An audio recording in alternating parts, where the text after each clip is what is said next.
আসসালামু আলাইকুম। সংবাদে আপনাদের সবাইকে স্বাগতম জানাচ্ছি আমি নুসরাত। শুরুতেই সংবাদ শিরোনাম।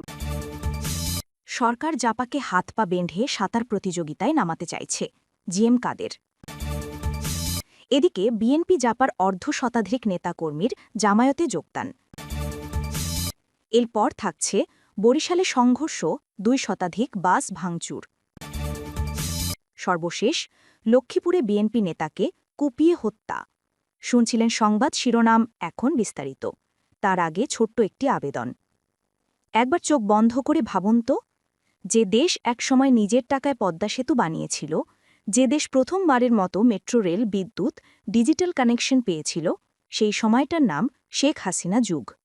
হ্যাঁ, হয়তো সমালোচনা ছিল, কিন্তু তখন ছিল উন্নয়ন, ছিল দিক নির্দেশনা, ছিল আশা। আর এখন ইউনূস সরকারের নামে চলছে নতুন অধ্যায়।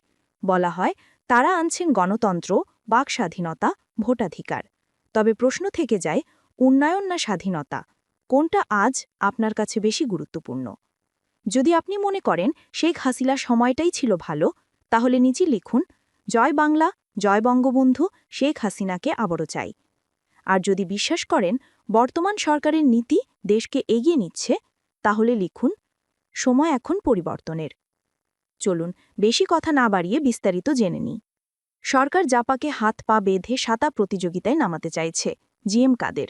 শনিবার জিএম কাদেরের প্রেস সেক্রেটারি সূর্যদীপ্ত সূর্য স্বাক্ষরিত এক বিবৃতিতে তিনি এই মন্তব্য করেন।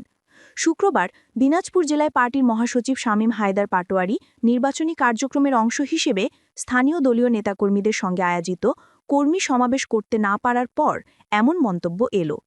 নিরাপত্তার অজুহাতে পুলিশ দিনাজপুর প্রেস ক্লাবে সমাবেশ করতে না দেওয়ার অভিযোগ করেন শামীম হায়দার পাটোয়ারি। বিবৃতিতে জাতীয় পার্টির চেয়ারম্যান জিএম কাদের বলেন, নিরাপত্তার অজুহাতে স্থানীয় প্রশাসন পুলিশের সহায়তায় নিরাপত্তা না দিয়ে নির্দিষ্ট স্থানে বৈঠক করতে বাধা দেয়।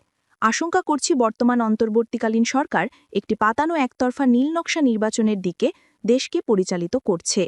সেই নির্বাচনের গ্রহণযোগ্যতা কিছুটা হলেও বাড়াতে মনে করি জাতীয় পার্টিকে নির্বাচন থেকে একদম বাইরে রাখা সমীচীন মনে করছেন না। জাপা চেয়ারম্যান বলেন, অবস্থা দৃষ্টে ধারণা করছি বর্তমান অন্তর্বর্তীকালীন সরকার জাতীয় পার্টিকে হাত পা বেঁধে সাঁতার প্রতিযোগিতায় নামাতে চাইছে।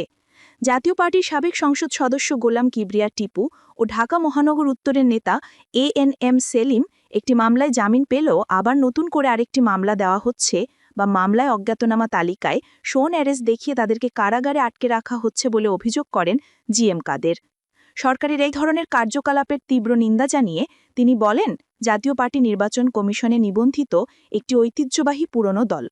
সারা দেশব্যাপী এ দলে সংগঠন আছে, এ দলের জনসমর্থন আছে ব্যাপক।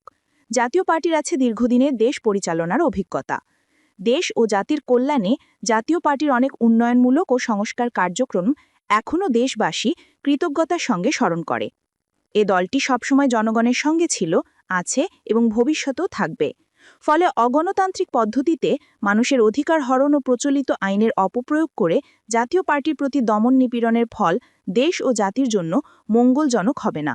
এইসব কর্মকাণ্ড থেকে বিরত থাকার জন্য সরকারের প্রতি আহ্বান জানিয়েছেন জাতীয় পার্টির চেয়ারম্যান। এদিকে বিএনপি জাপার অর্ধশতাধিক নেতাকর্মীর জামায়াতে যোগদান। নাটোরের বড়াইগ্রাম উপজেলা যুবদলের সাবেক সাংগঠনিক সম্পাদকের নেতৃত্বে বিএনপি ও জাতীয় পার্টির অর্ধশতাধিক নেতাকর্মী জামায়াতে ইসলামীতে যোগদান করেছেন। রবিবার রাতে উপজেলার গোপালপুর ইউনিয়নের গড়মাটি বাজারে আয়োজিত এক উঠান বৈঠকে তারা আনুষ্ঠানিকভাবে যোগদান করেন।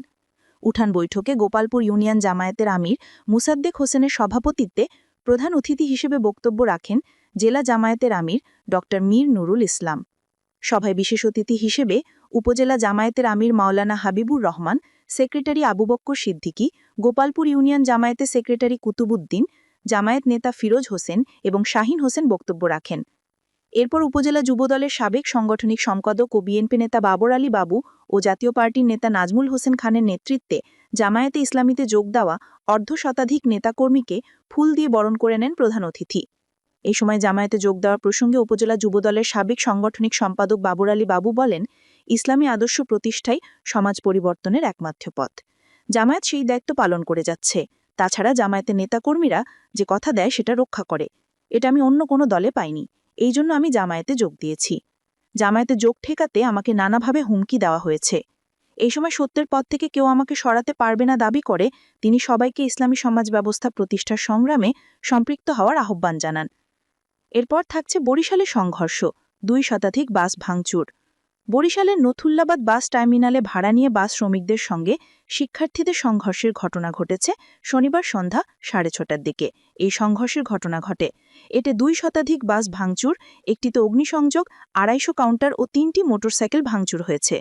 এতে প্রায় 3 ঘণ্টা বাস চলাচল বন্ধ ছিল।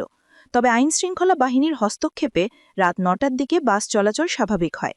শিক্ষার্থীরা জানান, বিএম কলেজের শিক্ষার্থী বরিশালে আসার পথে শিক্ষার্থী পরিচয় দিয়ে অর্ধেক ভাড়া দিতে চাইলে শ্রমিকরা তা নিতে অস্বীকার করেন। এই নিয়ে তর্কতর্কি ও হাতাহাতির এক পর্যায়ে উভয় পক্ষের মধ্যে সংঘর্ষ বাধে। বিএম কলেজ অধ্যক্ষ শেখ তাজুল ইসলাম বলেন, এখানে একটি অনাকাঙ্ক্ষিত ঘটনা ঘটেছে। হাবভাড়াকে কেন্দ্র করে এক শিক্ষার্থীকে মারধর করা হয়েছে। সেই ঘটনা তার বন্ধুরা জানতে এসেছে, তাদের ওপরও আক্রমণ করা হয়েছে। বিএম কলেজের ছাত্র সংগঠিত হয়ে প্রতিবাদ ও প্রতিরোধ করতে এখানে এসেছে। আমি তাদের কথা দিয়েছি, আগামী 24 ঘণ্টার মধ্যে বরিশালের সকল প্রশাসন, বাস মালিক সমিতি নিয়ে সুরাহা করা হবে। মহানগর পুলিশের এয়ারপোর্ট থানার ওসি আল মামুন বলেন, বাসে ভাড়া নিয়ে শিক্ষার্থীদের সঙ্গে তর্ক-বিতর্ক হয়। ঘটনার সঙ্গে সঙ্গে আমাদের এক অফিসার রেসপন্স করেছে। ছাত্র ও শ্রমিকদের নিয়ে সমাধানের একটি পথে যাচ্ছিল। উত্তেজনামূলক একটি কথার কারণে সমাধান হয়নি। আস্তে আস্তে ঘটনার বিস্তার লাভ করেছে।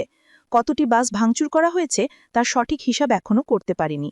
বরিশাল বাস মালিক গ্রুপের প্রধান মোশারেফ হোসেন বলেন, সন্ধ্যা 6:30 থেকে 2.5 ঘণ্টা নথুল্লাবাদ বাস টার্মিনালে তাণ্ডব করা হয়েছে। টার্মিনালে সকল বাস ভাঙচুর করেছে, কাউন্টার ভাঙচুর করেছে, টাকা পয়সা লুট করেছে। ছত্র নাকি কারা ছিলেন এখন পর্যন্ত বলতে পারি না।